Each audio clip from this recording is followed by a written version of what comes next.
ഏവർക്കും master key അക്കാഡമിയുടെ മറ്റൊരു സെഷനിലേക്ക് സ്വാഗതം.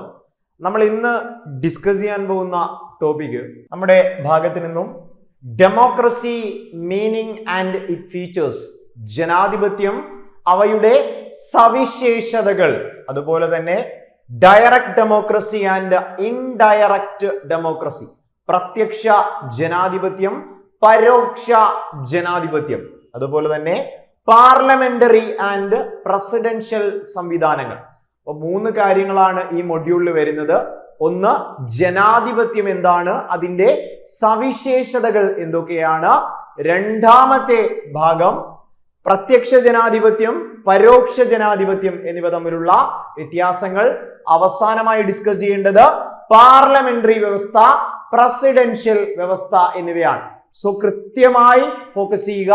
പാഠപുസ്തകങ്ങളിലെ ഉൾപ്പെടെ +2, 10th വരെയുള്ള ചാപ്റ്റേഴ്സ് ഉൾപ്പെടെയുള്ള ഭാഗങ്ങൾ നമ്മൾ ഈ മെറ്റീരിയൽ ഉൾപ്പെടുത്തിയിട്ടുണ്ട്. സോ കൃത്യമായി ശ്രദ്ധിക്കുക. എക്സാം പോയിന്റ് ഓഫ് വ്യൂവില് വളരെ പ്രധാനപ്പെട്ട ചോദ്യഭാഗമുള്ള ഒരു ഭാഗമാണ് ജനാധിപത്യം അഥവാ ഡെമോക്രസി. ഞാനും നിങ്ങളും നമ്മുടെ ദൈനംദിന ജീവിതത്തിൽ ഞാനും നിങ്ങളും കേൾക്കുന്ന ഒരു വാക്കാണ്. ജനാധിപത്യ സമൂഹത്തിലാണ് നമ്മൾ ജീവിക്കുന്നത്, അല്ലെങ്കിൽ ഞാനും നിങ്ങളും ജീവിക്കുന്ന നമ്മുടെ രാജ്യമായ ഇന്ത്യ ലോകത്തിലെ ഏറ്റവും വലിയ ജനാധിപത്യ രാജ്യമാണ് എന്നിങ്ങനെ നമ്മൾ കേൾക്കാറുണ്ട്. ആണല്ലോ. ശ്രദ്ധിച്ചേ, ഫുള്ളായിട്ട് കോൺസെൻട്രേറ്റ് ചെയ്ത എല്ലാവരും. നമുക്ക് പഠിക്കാം, ശ്രദ്ധിക്കുക, ഫുള്ളായി കോൺസെൻട്രേറ്റ് ചെയ്യുക. എന്താണ് നമുക്ക് നോക്കാം. എന്താണ് ജനാധിപത്യം അഥവാ ഡെമോക്രസി എന്നാണ് ആദ്യമായി പറയേണ്ടത്. നമുക്കറിയാം, ഞാനും നിങ്ങളും ജീവിക്കുന്ന ഈ ചുറ്റുപാട് അല്ലെങ്കിൽ ഈ ഒരു സംവിധാനം, നമ്മളെ ഭരിക്കുന്ന ഒരു സംവിധാനമുണ്ട്. അവിടെ കേന്ദ്ര സംസ്ഥാന സർക്കാരുകൾ അല്ലെങ്കിൽ താഴെത്തട്ടിലുള്ള തദ്ദേശ സ്വയംഭരണ സ്ഥാപനങ്ങൾ എന്നിങ്ങനെയുണ്ടല്ലേ. കേന്ദ്ര സർക്കാർ, സംസ്ഥാന സർക്കാർ, തദ്ദേശ സ്വയംഭരണ സ്ഥാപനങ്ങൾ. ഇവർ നമുക്ക് വേണ്ടി നമ്മുടെ രാജ്യത്തെ ഭരണ നിർവഹണത്തിനായുള്ള നിയമം നിർമ്മിക്കുവാനും കാര്യങ്ങൾ നിർവഹിക്കുവാനുമുള്ള സംവിധാനങ്ങളാണ്. അപ്പോ ജനാധിപത്യം എന്നാൽ ജനങ്ങൾ നേരിട്ടോ അവർ തിരഞ്ഞെടുക്കുന്ന ജനപ്രതിനിധികൾ വഴിയോ ഭരണം നടത്തുന്ന സംവിധാനമാണ് ജനാധിപത്യം. ആ വാക്ക് എല്ലാവർക്കും അറിയാം. വളരെ ബേസിക് ആയിട്ടുള്ള കാര്യം. ജനങ്ങൾ ഒന്നെങ്കിൽ നേരിട്ട് ഭരണം നടത്തുന്നു, അല്ല എങ്കിൽ ജനങ്ങൾ തിരഞ്ഞെടുക്കുന്ന ജനപ്രതിനിധികൾ വഴി, റെപ്രസെന്റേറ്റീവ്സ് വഴി ആ ഭരണം നടക്കുന്നതിനെ ജനാധിപത്യം അഥവാ ഡെമോക്രസി, ജനങ്ങൾ നേരിട്ടോ ജനങ്ങൾ തിരഞ്ഞെടുത്ത ജനപ്രതിനിധികൾ വഴിയോ. ആലോചിച്ച് നോക്ക്, നമ്മുടെ നാട്ടിൽ നമ്മൾ തിരഞ്ഞെടുത്ത് വിടുന്ന മെമ്പർമാർ, കൗൺസിലർമാർ, നമ്മൾ തിരഞ്ഞെടുത്ത് വിടുന്ന MLA-മാർ, നമ്മുടെ MP-മാർ, അവരാണ് പിന്നീട് മന്ത്രിയാവുക. അവരാണ് പഞ്ചായത്ത് പ്രസിഡന്റും ഗ്രാമപഞ്ചായത്ത് പ്രസിഡന്റും മേയറും ചെയർമാനും കേന്ദ്രമന്ത്രിയും മുഖ്യമന്ത്രിയും ധനമന്ത്രിയും. അങ്ങനെയൊക്കെ ആവുന്നത് ആരാ? നമ്മൾ തിരഞ്ഞെടുത്ത് വിടുന്ന നമ്മുടെ ജനപ്രതിനിധികളാണല്ലോ, ജനാധിപത്യമാണല്ലോ. ശ്രദ്ധിച്ചോളുക. ജനാധിപത്യം അഥവാ ഡെമോക്രസിയുടെ ആദ്യ രൂപം, ജനാധിപത്യത്തിന്റെ ആദ്യ രൂപം ഉദയം ചെയ്തത് പുരാതന ഗ്രീസിലെ ഏതൻസ്. ആ പോയിന്റ് ശ്രദ്ധിക്കുക, ആ പോയിന്റ് ഫോക്കസ് ചെയ്യ്. എന്താ ചോദ്യം? ജനാധിപത്യം എന്നാൽ ജനങ്ങൾ നേരിട്ടോ ജനങ്ങൾ തിരഞ്ഞെടുത്ത പ്രതിനിധികൾ വഴിയോ ഭരണം നടത്തുന്ന സംവിധാനമാണ്. ഒന്നാമത്തെ പോയിന്റ്. രണ്ടാമതായി പറയുന്നു, ലോകത്ത് ആദ്യമായി ജനാധിപത്യം എന്ന സംവിധാനം ഉദയം ചെയ്യുന്നത് പുരാതന ഗ്രീസിലെ ഏതൻസ്. എവിടെയാ? പുരാതന ഗ്രീസിലെ ഏതൻസ്. പ്രീവിയസ് ചോദ്യമാണ്, തെറ്റിക്കുകയെ ചെയ്യരുത്. Very very very important.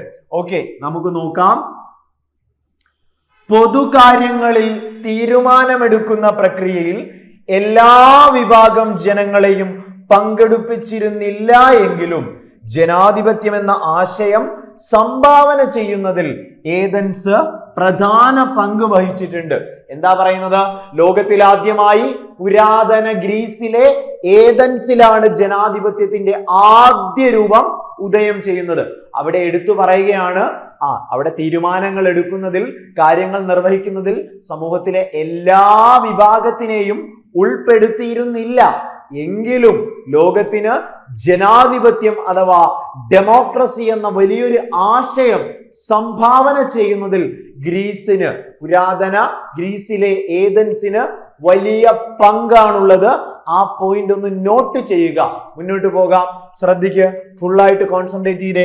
അപ്പോ പുരാതന ഗ്രീസിലെ ഏതൻസ് ജനങ്ങൾ നേരിട്ടോ ജനങ്ങൾ തിരഞ്ഞെടുത്ത പ്രതിനിധികൾ വഴിയോ ഭരണം നടത്തുന്നതിനെ ജനാധിപത്യം എന്ന് വിളിക്കുന്നു. എന്നാൽ ഇന്നു കാണുന്ന നിലവിലുള്ള മോഡേൺ ഡെമോക്രസി, ഇന്ന് നിലവിലുള്ള ജനാധിപത്യ രീതിയുടെ തുടക്കം യുണൈറ്റഡ് കിങ്ഡത്തിന്റെ ഭാഗമായ UK ഭാഗമായ ഇംഗ്ലണ്ടിൽ നിന്നാണ്. അപ്പൊ ശ്രദ്ധിച്ചേ, രണ്ട് കാര്യങ്ങൾ പഠിച്ചു. ആധുനിക ജനാധിപത്യം, മോഡേൺ ഡെമോക്രസിയുടെ ഉദയം UK ഭാഗമായ ഇംഗ്ലണ്ടിലാണ്. ആദ്യം പറഞ്ഞത് എന്താ? ആദ്യ രൂപം, ജനാധിപത്യത്തിന്റെ പുരാതനമായ ആദ്യ രൂപം പുരാതന ഗ്രീസിലെ ഏതൻസ്. ഇന്നു കാണുന്ന ആധുനിക ജനാധിപത്യം, മോഡേൺ ഡെമോക്രസി എവിടെയാ? UK ഭാഗമായ ഇംഗ്ലണ്ട്. തെറ്റിക്കുകയെ ചെയ്തത് very very very important. Okay ആണ്, വ്യക്തമാണ്, ശ്രദ്ധിക്കുക. അതുപോലെ തന്നെ ഈ തിരഞ്ഞെടുപ്പ്, നമുക്കറിയാം ജനാധിപത്യ പ്രക്രിയയുടെ ഏറ്റവും പ്രധാനപ്പെട്ട ഒരു സവിശേഷതയാണ് സ്വതന്ത്രവും നിഷ്പക്ഷവുമായ തിരഞ്ഞെടുപ്പുകൾ ഉണ്ടാവും അല്ലെ. വർഷം കൂടുമ്പോൾ കൃത്യമായ ഇടവേളകളിൽ ഭരണകർത്താക്കളെ വീണ്ടും വീണ്ടും തിരഞ്ഞെടുക്കുകയും അത് കൃത്യമായൊരു ടൈം പീരീഡിൽ നടന്നുകൊണ്ടേയിരിക്കുന്നു. ഓക്കെ, ജനപ്രതിനിധികളുടെ ഭരണമാണ്, റെപ്രസെന്റേറ്റീവ്സ് ആണ് നമ്മളെ ഭരിക്കുക. പാർലമെന്റ് എന്നീ സംവിധാനങ്ങൾ രൂപം കൊണ്ടതും ഇംഗ്ലണ്ടിലാണ്. അപ്പൊ ശ്രദ്ധിച്ചേ, ആദ്യമായി പറഞ്ഞു ജനങ്ങൾ നേരിട്ടോ ജനപ്രതിനിധികൾ വഴിയോ ഭരണം നടത്തുന്നതിനെ ജനാധിപത്യം എന്ന് വിളിക്കാം. ലോകത്ത് ജനാധിപത്യത്തിന്റെ ആദ്യ രൂപം പുരാതന ഗ്രീസിലെ ഏതൻസിലാണെന്ന് പഠിച്ചു. അതായത് എല്ലാ വിഭാഗം ജനങ്ങളെയും ഉൾക്കൊണ്ടിരുന്നില്ല എങ്കിലും ജനാധിപത്യം എന്ന ആശയം ലോകത്തിന് സംഭാവന ചെയ്തത് പുരാതന ഗ്രീസിലെ ഏതൻസ് ആണ്.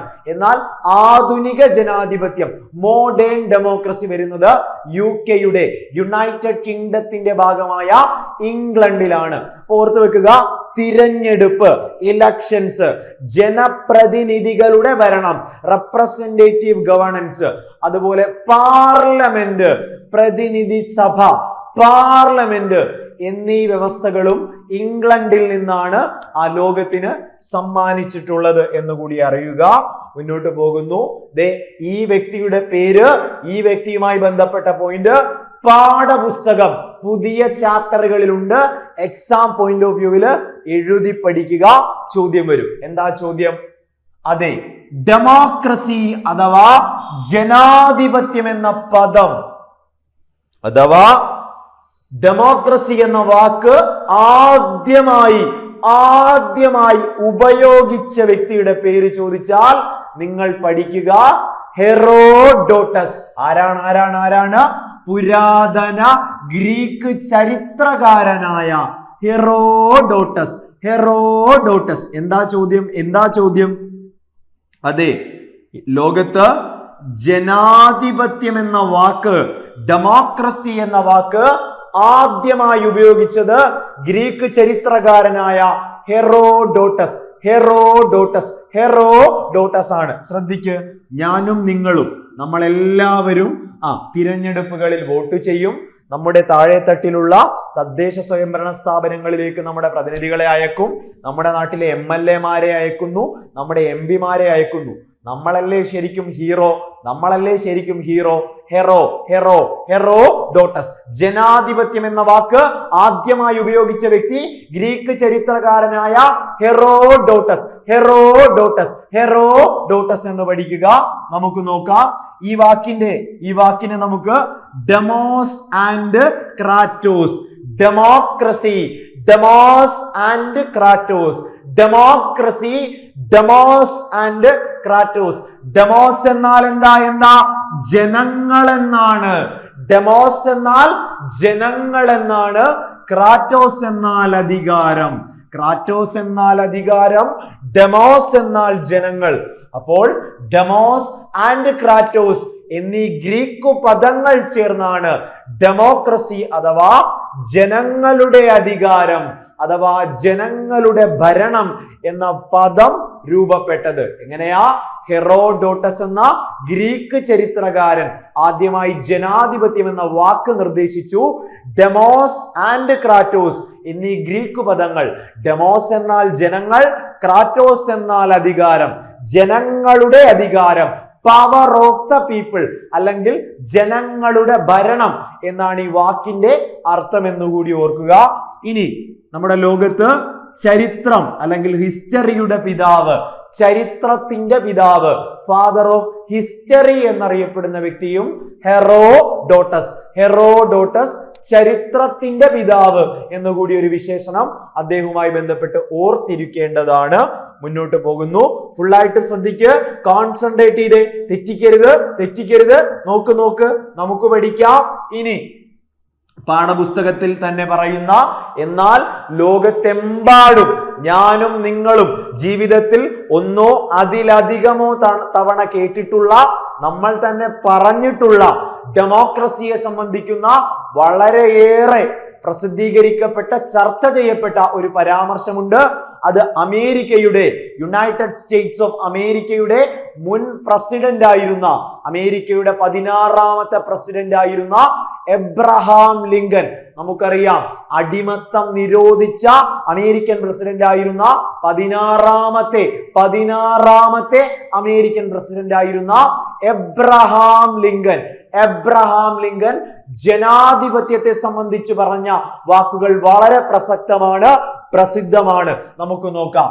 ജനാധിപത്യത്തെ നിർവചിക്കുന്ന ഏറ്റവും പ്രശസ്തമായ വരികൾ അമേരിക്കയുടെ 16ാമത്തെ പ്രസിഡന്റ് ആയിരുന്ന എബ്രഹാം ലിങ്കന്റേതാണ്. 1863 വർഷം ശ്രദ്ധിച്ചോ, 1863 ഗെറ്റിസ്ബർഗ് പ്രസംഗം. ഏത് പ്രസംഗമാ? 1863 ഗെറ്റിസ്ബർഗ് പ്രസംഗത്തിൽ അദ്ദേഹം അഭിപ്രായപ്പെട്ടത് ഇങ്ങനെയാണ്: ജനങ്ങൾക്കു വേണ്ടി ജനങ്ങളാൽ നടത്തപ്പെടുന്ന ജനങ്ങളുടെ ഭരണമാണ് ജനാധിപത്യം. ഒന്നുകൂടി ആരാണ്? Abraham Lincoln. ജനാധിപത്യത്തെ പറ്റി 16ാമത്തെ അമേരിക്കൻ പ്രസിഡന്റ് ഗെറ്റിസ്ബർഗ് പ്രസംഗം 1863 പരാമർശിക്കുന്നു. ജനങ്ങൾക്ക് വേണ്ടി ജനങ്ങളാൽ നടത്തപ്പെടുന്ന ജനങ്ങളുടെ ഭരണമാണ് ജനാധിപത്യം. എല്ലാവർക്കും അറിയാവുന്ന കോട്ടാണ്, തെറ്റിക്കരുത്. Important of the people, by the people, for the people എന്നിങ്ങനെ നമ്മൾ കേട്ടിട്ടുണ്ട്, അറിഞ്ഞിട്ടുണ്ട്. ഇനി അടുത്ത പോയിന്റ് നമ്മളെ സംബന്ധിച്ച്, ഇന്ത്യയെ സംബന്ധിച്ച് നമ്മുടെ രാഷ്ട്രപിതാവായ മഹാത്മാഗാന്ധി ജനാധിപത്യത്തെ പറ്റി എന്താണ് പറഞ്ഞത് എന്ന് പാഠപുസ്തകങ്ങളിൽ ഉൾപ്പെടെ നിലവിലുള്ള പുതിയ ചാപ്റ്ററുകളിൽ പോലും പരാമർശിക്കുന്നത് ഇങ്ങനെയാണ്: ജനാധിപത്യത്തെ കുറിച്ചുള്ള എന്റെ സങ്കല്പം, അതിനു കീഴിൽ ഏറ്റവും ശക്തനും ദുർബലനും തുല്യമായ അവസരം ഉണ്ടായിരിക്കണം എന്നതാണ്. എന്താണ് മഹാത്മാഗാന്ധിയുടെ അഭിപ്രായം? അതിങ്ങനെയാണ്, അദ്ദേഹം പറഞ്ഞു വെച്ചത് ഇങ്ങനെയാണ്: ജനാധിപത്യം എന്നാൽ, ഡെമോക്രസി എന്നാൽ എന്റെ അഭിപ്രായത്തിൽ നമ്മുടെ രാജ്യത്ത് അല്ലെങ്കിൽ നമ്മുടെ സമൂഹത്തിൽ നമുക്കറിയാം, ശക്തരായ ആളുകൾ, ദുർബലരായ ആളുകൾ, പണമുള്ളവൻ, പണമില്ലാത്തവൻ, തൊഴിലാളി, ഉടമസ്ഥൻ, കച്ചവടക്കാരൻ, അങ്ങനെ പല അവസ്ഥാന്തരങ്ങളിലുള്ള ആളുകളുള്ളതാണ് നമ്മുടെ സമൂഹം. അപ്പോ മഹാത്മാഗാന്ധിയുടെ അഭിപ്രായത്തിൽ ജനാധിപത്യം എന്നാൽ, ഡെമോക്രസി എന്നാൽ ശക്തനായ ആൾക്കും ദുർബലനായ ആൾക്കും നമ്മുടെ സമൂഹത്തിൽ തുല്യമായ അവസരങ്ങൾ, ഓപ്പർച്യൂണിറ്റീസ് ലഭിക്കുക എന്നതാണ്. അപ്പൊ പ്രധാനപ്പെട്ട ലോക നേതാക്കന്മാരുടെ 2 പേരുടെ വാക്കുകൾ നമ്മൾ ശ്രവിച്ചു. അതിൽ 16ാമത്തെ അമേരിക്കൻ പ്രസിഡന്റ് എബ്രഹാം ലിങ്കൻ പറഞ്ഞത് ജനങ്ങൾക്ക് വേണ്ടി ജനങ്ങളാൽ തിരഞ്ഞെടുക്കപ്പെട്ട ജനങ്ങളുടെ ഭരണമാണ് ജനാധിപത്യം. അതേസമയം മഹാത്മാഗാന്ധി പറയുന്നത് ലോകത്ത്, സമൂഹത്തിൽ, രാജ്യത്ത് ഏറ്റവും ദുർബലന്റെയും ശക്തന്റെയും തുല്യമായ അവസരങ്ങൾ ലഭിക്കുക എന്നതാണ്. ജനാധിപത്യം എന്ന വാക്കാരാ മുന്നോട്ട് വെച്ചത്? ഹെറോഡോട്ടസ്. ജനാധിപത്യം എന്ന വാക്ക് ഗ്രീക്ക് പദമാണ്. Demos and Kratos. ജനങ്ങളുടെ ഭരണം, ജനങ്ങളുടെ അധികാരം എന്നിങ്ങനെയാണ് ആ വാക്കിനെ നമ്മൾ പരാമർശിച്ചത്. ശ്രദ്ധിച്ചോളുക, മുന്നോട്ട് പോകാം. ഓക്കെ, ക്ലിയർ ആയിട്ട് പഠിക്ക്, വ്യക്തമായിട്ട് ശ്രദ്ധിച്ചോളുക. ഇനി നമ്മുടെ മുമ്പിൽ വരുന്നത് ഇന്റർനാഷണൽ ഡേ ഓഫ് ഡെമോക്രസി എന്താണ്? നമുക്കറിയാം, ലോകത്ത് അന്താരാഷ്ട്ര ജനാധിപത്യ ദിനമുണ്ട്. അതായത് ലോകത്ത് ജനാധിപത്യം എന്ന ആശയം അത്രമേൽ സ്വാധീനിക്കപ്പെട്ട, ലോകത്ത് വലിയ രീതിയിൽ ഭൂരിഭാഗം വരുന്ന രാജ്യങ്ങളും ഏറ്റെടുത്ത ഒരു ഭരണക്രമമാണ് ജനാധിപത്യം. അതുകൊണ്ട് തന്നെ അന്താരാഷ്ട്ര ജനാധിപത്യ ദിനം എന്നാണെന്ന് ചോദിച്ചാൽ international day of democracy September 15. ശ്രദ്ധിക്ക്, സെപ്റ്റംബർ മാസം 15-ാം തീയതിയാണ്. സെപ്റ്റംബർ 15. ചോദ്യം എന്താ?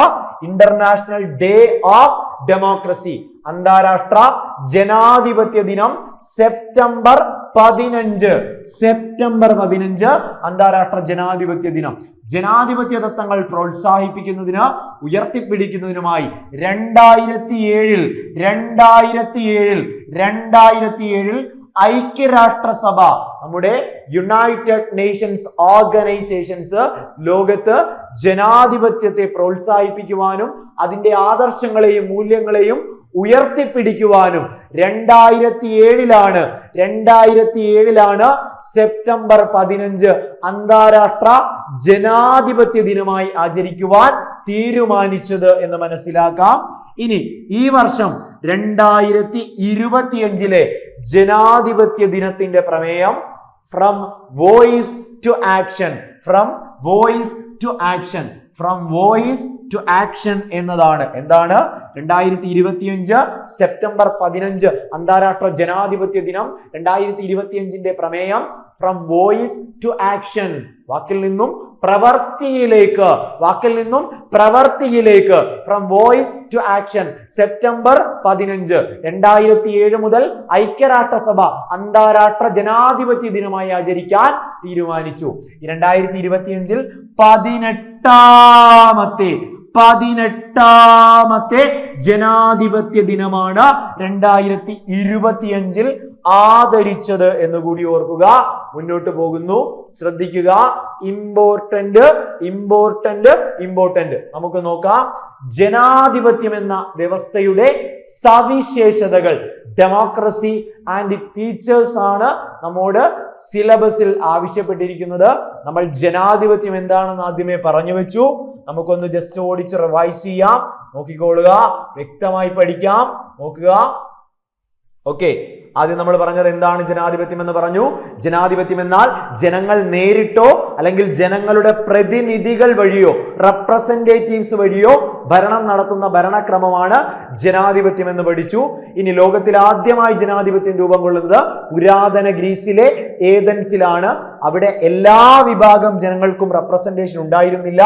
എങ്കിലും ജനാധിപത്യം എന്ന ആശയം ലോകത്തിന് സമ്മാനിച്ചത് പുരാതന ഗ്രീസിലെ ഏതൻസ് ആണ്. എന്നാൽ ആധുനിക ജനാധിപത്യം, മോഡേൺ ഡെമോക്രസി ഉദയം ചെയ്യുന്നത് യുണൈറ്റഡ് കിങ്ഡത്തിന്റെ ഭാഗമായ ഇംഗ്ലണ്ടിലാണ്. അതുപോലെ തന്നെ തിരഞ്ഞെടുപ്പ്, ജനപ്രതിനിധികളുടെ ഭരണം, പാർലമെന്റ് എന്നീ ആശയങ്ങളും ലോകത്തിന് സമ്മാനിച്ചത് ഇംഗ്ലണ്ടാണെന്ന് പഠിച്ചു. ഇനി ജനാധിപത്യം എന്ന വാക്ക് മുന്നോട്ട് വെച്ച ഗ്രീക്ക് ചരിത്രകാരന്റെ പേരെന്താ? ജനാധിപത്യം, ഡെമോക്രസി, ഹെറോഡോട്ടസ്. വാക്കിന്റെ അർത്ഥം എന്താ? ഡെമോസ് ആൻഡ് ക്രാറ്റോസ് എന്ന ഗ്രീക്ക് പദമാണ്. ജനങ്ങൾ പ്ലസ് അധികാരം, ജനങ്ങളുടെ അധികാരം, പവർ ഓഫ് ദ പീപ്പിൾ അല്ലെങ്കിൽ ജനങ്ങളുടെ ഭരണം എന്നിങ്ങനെയാണ് ആ വാക്ക് അർത്ഥമാക്കുന്നത്. അദ്ദേഹത്തെ നമുക്ക് ചരിത്രത്തിന്റെ ഹിസ്റ്ററിയുടെ പിതാവ് എന്നുകൂടി ഹെറോഡോട്ടസിനെ വിശേഷിപ്പിക്കാം. 16ാമത്തെ അമേരിക്കൻ പ്രസിഡന്റ് ആയിരുന്ന എബ്രഹാം ലിങ്കൻ ജനാധിപത്യത്തെ അദ്ദേഹത്തിന്റെ 1863 ഗെറ്റിസ്ബർഗ് പ്രസംഗത്തിൽ ഇങ്ങനെ പറഞ്ഞു: ജനങ്ങൾക്ക് വേണ്ടി ജനങ്ങളാൽ തിരഞ്ഞെടുക്കപ്പെട്ട ജനങ്ങളുടെ ഭരണം, by the people, for the people, of the people എന്നിങ്ങനെ അറിയപ്പെടുന്നു. മഹാത്മാഗാന്ധി ജനാധിപത്യത്തെ പറ്റി പരാമർശിച്ചത് രാജ്യത്ത്, ലോകത്ത്, സമൂഹത്തിൽ ജനങ്ങൾ എല്ലാ വിഭാഗത്തിലുമുണ്ട്. ശക്തനായവർക്കും ദുർബലരായവർക്കും തുല്യമായ അവസരങ്ങൾ ലഭിക്കുക എന്നതാണ് ജനാധിപത്യം കൊണ്ട് മഹാത്മാഗാന്ധി മുന്നോട്ട് വെച്ച ആശയം. ഇനി അന്താരാഷ്ട്ര ജനാധിപത്യ ദിനം സെപ്റ്റംബർ മാസം 15-ാം തീയതി 2007 മുതൽ ഐക്യരാഷ്ട്രസഭ തീരുമാനിക്കുന്നു. ജനാധിപത്യം എന്ന ആശയത്തെ പ്രോത്സാഹിപ്പിക്കുവാനും അതിന്റെ ആദർശങ്ങളെ ഉയർത്തിപ്പിടിക്കുവാനും സെപ്റ്റംബർ 15 അന്താരാഷ്ട്ര ജനാധിപത്യ ദിനം. 2025 18ാമത്തെ ജനാധിപത്യ ദിനം ആഘോഷിച്ചു. എന്തായിരുന്നു പ്രമേയം? ഫ്രം വോയിസ് ടു ആക്ഷൻ എന്നതാണ്. നമുക്ക് മുന്നോട്ട് പോകാം, ശ്രദ്ധിച്ചോളുക. ഇനി ജനാധിപത്യത്തിന്റെ സവിശേഷതകളായി പറയുന്നു. ആദ്യം എന്താ പറയുന്നത്? ഒന്നാമത്തെ പോയിന്റ്, ആ പേര് പോലെ തന്നെ ഡെമോക്രസി. ആ വാക്കിൽ തന്നെ പറയുന്നു, ജനാധിപത്യ വ്യവസ്ഥയിൽ ആർക്കാണ് അധികാരം? ആരാണ് പരമാധികാരി? ആധിപത്യം ജനമാണ്, ജനങ്ങളാണ് പരമാധികാരി. ഒന്നാമത്തെ സവിശേഷത ക്ലിയർ ആയിട്ട് പഠിക്കുക. അതെ, എന്താണ്? ജനാധിപത്യ സംവിധാനത്തിൽ ജനങ്ങൾക്കാണ് പരമമായ അധികാരം. ക്ലിയർ ആണ്, കാണാതെ പഠിക്കണ്ട. രണ്ടാമത്തെ പോയിന്റ്, സ്വതന്ത്രവും നീതിപൂർവവുമായ തിരഞ്ഞെടുപ്പ്, ഫ്രീ ആൻഡ് ഫെയർ ഇലക്ഷൻസ്. ജനാധിപത്യം നിലനിൽക്കുന്ന എല്ലായിടങ്ങളിലും കൃത്യമായ ഇടവേളകളിൽ സ്വതന്ത്രവും നിഷ്പക്ഷവും നീതിയുക്തവുമായ തിരഞ്ഞെടുപ്പുകൾ നടക്കുന്നു. ജനങ്ങൾ അവരുടെ പ്രതിനിധികളെ തിരഞ്ഞെടുത്തയക്കുന്നു. ആണല്ലോ, രണ്ട് സവിശേഷതകൾ പഠിച്ചു. ഒന്നാമത്തേത്, ജനങ്ങൾക്കാണ് ജനാധിപത്യത്തിൽ പരമാധികാരം. സ്വതന്ത്രവും നീതിയുക്തവും നിഷ്പക്ഷവുമായ തിരഞ്ഞെടുപ്പുകൾ ജനാധിപത്യത്തിന്റെ പ്രത്യേകതയാണ്. മൂന്നാമത്തെ സവിശേഷത എന്താ? ഗവൺമെന്റിനെ വിമർശനങ്ങളിലൂടെ മെച്ചപ്പെടുത്താൻ സഹായിക്കുന്ന പ്രതിപക്ഷമുണ്ട്. ആണല്ലോ, നമ്മുടെ ജനാധിപത്യ വ്യവസ്ഥയിൽ ഒരു ഭരണകക്ഷിയുണ്ട്. അതായത് ജനങ്ങൾ തിരഞ്ഞെടുക്കുന്ന അല്ലെങ്കിൽ ഭൂരിപക്ഷം നൽകി വിടുന്ന ഒരു വിഭാഗം, അതേ ജനങ്ങൾ തന്നെ തിരഞ്ഞെടുത്തു വിട്ട ഒരു പ്രതിപക്ഷവും നമ്മുടെ രാജ്യത്തുണ്ട്. എന്തിനു വേണ്ടിയാ?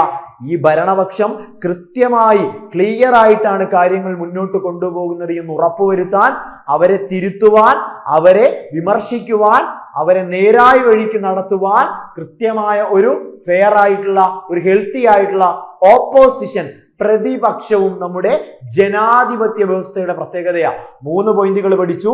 ഒന്നാമത്തെ പോയിന്റ്, ജനാധിപത്യത്തിൽ, ഡെമോക്രസിയിൽ ആരാണ് പരമാധികാരി? ജനങ്ങളാണ് പരമാധികാരി. രണ്ടാമത്തെ പോയിന്റ് നമ്മൾ പഠിച്ചു, സ്വതന്ത്രവും നീതിയുക്തവും നിഷ്പക്ഷവുമായ തിരഞ്ഞെടുപ്പുകൾ ജനാധിപത്യത്തിന്റെ സവിശേഷതയാണ്. മൂന്നാമതായി നമ്മൾ പഠിച്ചത് എന്താ? ഇവിടെ കൃത്യമായി ഭരണപക്ഷത്തിനെ തിരുത്താൻ, വിമർശിക്കാൻ ഒരു പ്രതിപക്ഷമുണ്ടായിരിക്കും ആണ്. ഇനി നാലാമത്തെ പോയിന്റിലേക്ക് വരാം.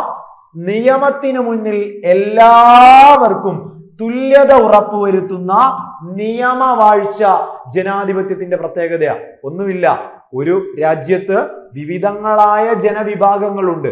ജനാധിപത്യ വ്യവസ്ഥയിൽ അവിടെ വലിപ്പ ചെറുപ്പങ്ങളില്ല. നമുക്കറിയാം, ചിലപ്പോൾ പട്ടാള ഭരണമാണെങ്കിൽ അവിടെ പട്ടാളത്തിന്റെ ആധിപത്യമാണ്. ഇനി രാജഭരണമാണെങ്കിൽ അവർക്ക് പ്രത്യേകമായ പ്രിവിലേജുകളാണ്.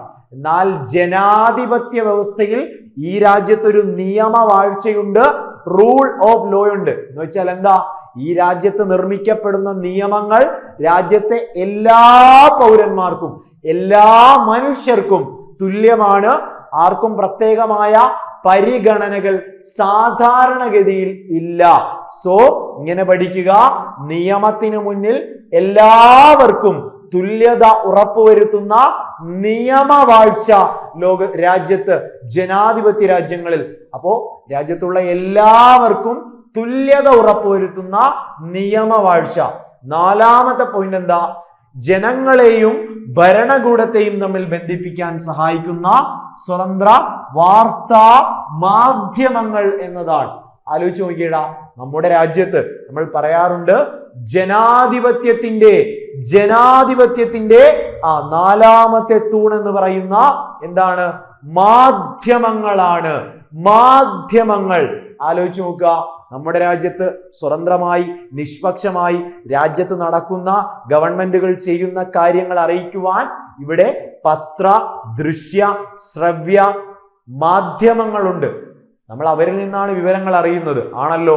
സോ മാധ്യമങ്ങൾ, സ്വതന്ത്രമായ മാധ്യമങ്ങൾ ജനാധിപത്യ വ്യവസ്ഥയുടെ പ്രത്യേകതയാണ്. ലാസ്റ്റ് പോയിന്റിലേക്ക് വരാം.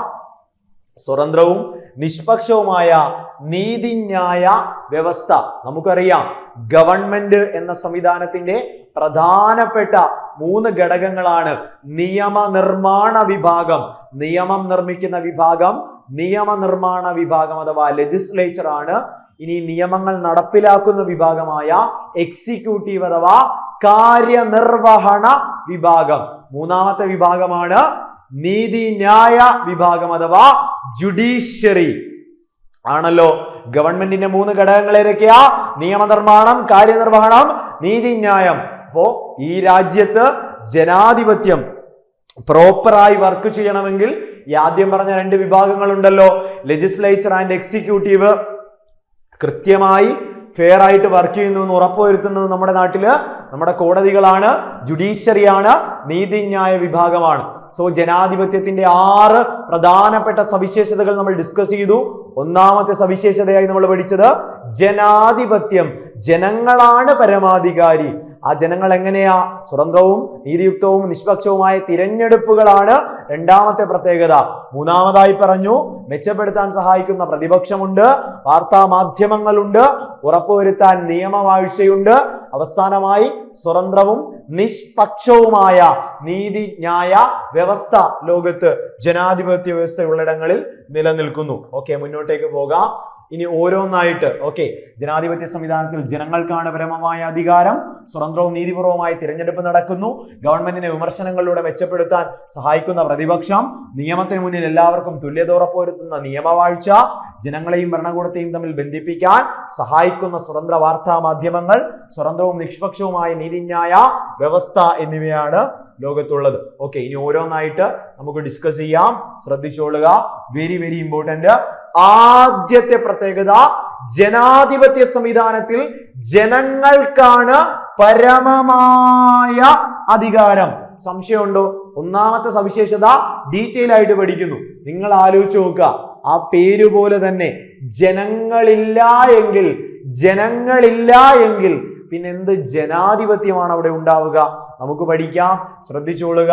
1ാമത്തെ പോയിന്റ്, ഇന്ത്യൻ സാഹചര്യങ്ങളിലേക്ക് വരുമ്പോൾ നമ്മുടെ രാജ്യത്തിന്റെ പരമോന്നത നിയമ സംഹിതയായ രാജ്യത്തിന്റെ മഹത്തായ ഭരണഘടന, ഇന്ത്യൻ ഭരണഘടനയുടെ ആമുഖത്തിൽ പ്രിയാമ്പിൾ, നമ്മുടെ രാജ്യത്തെ ഭരണഘടനയുടെ ആമുഖത്തിൽ പ്രിയാമ്പിളിൽ ഇങ്ങനെ പരാമർശിക്കുന്നു: ഇന്ത്യയിൽ പരമാധികാരം ജനങ്ങളിൽ നിക്ഷിപ്തമാണ്. ശ്രദ്ധിക്കൂ, ഇന്ത്യൻ ഭരണഘടനയുടെ ആമുഖത്തിൽ പ്രിയാമ്പിളിൽ പറയുകയാണ് ഇന്ത്യയുടെ പരമാധികാരം, സോവെർനിറ്റി ആരിലാണ്? രാജ്യത്തെ ജനങ്ങളിലാണ് എന്ന് പരാമർശിക്കുന്നത് ആമുഖത്തിലാണ്. നമ്മുടെ രാജ്യത്തിന്റെ ഭരണഘടനയുടെ ആമുഖം, ഇന്ത്യൻ ഭരണഘടനയുടെ ആമുഖം ആരംഭിക്കുന്നത് എങ്ങനെയാ?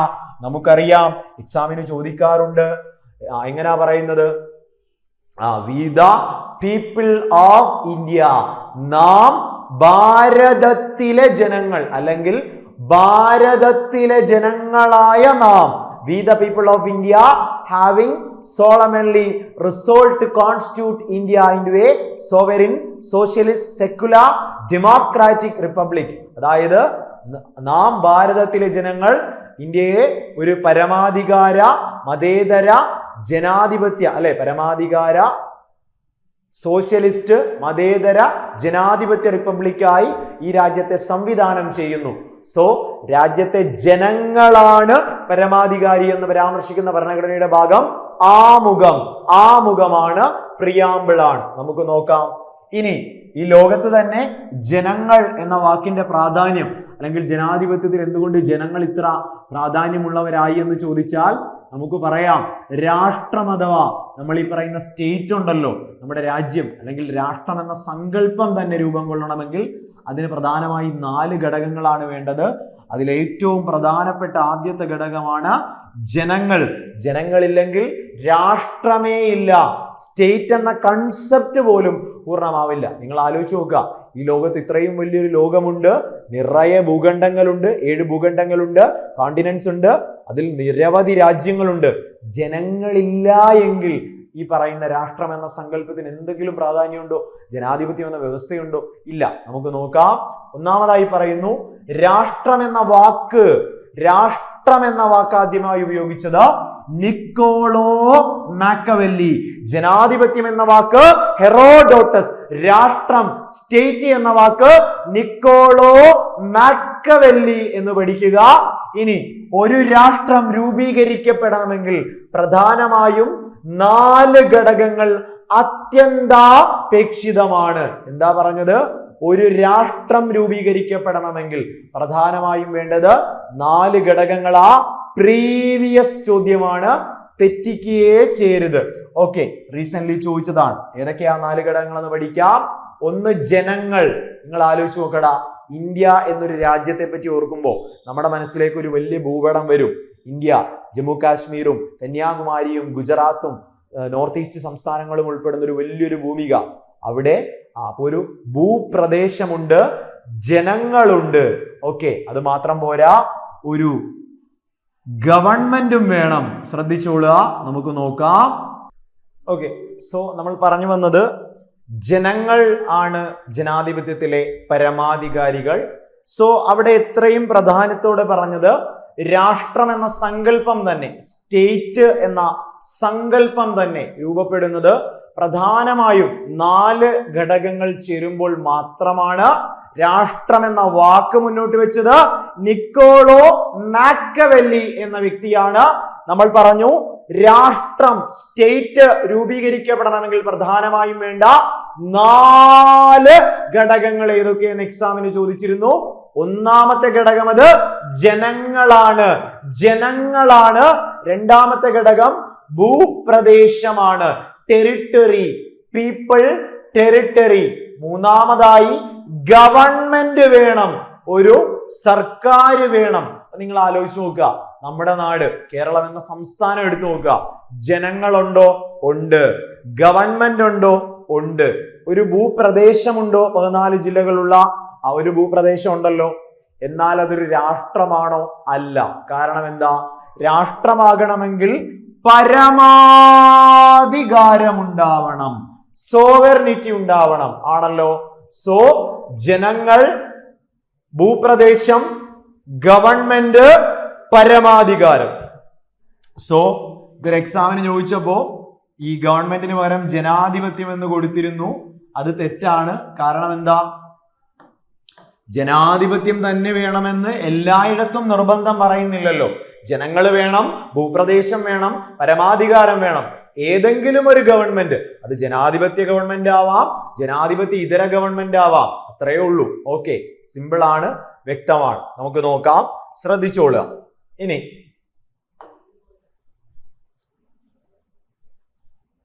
രാഷ്ട്ര രൂപീകരണത്തിന് തന്നെ അനിവാര്യമായ ഒരു ഘടകമാണ് ജനങ്ങൾ.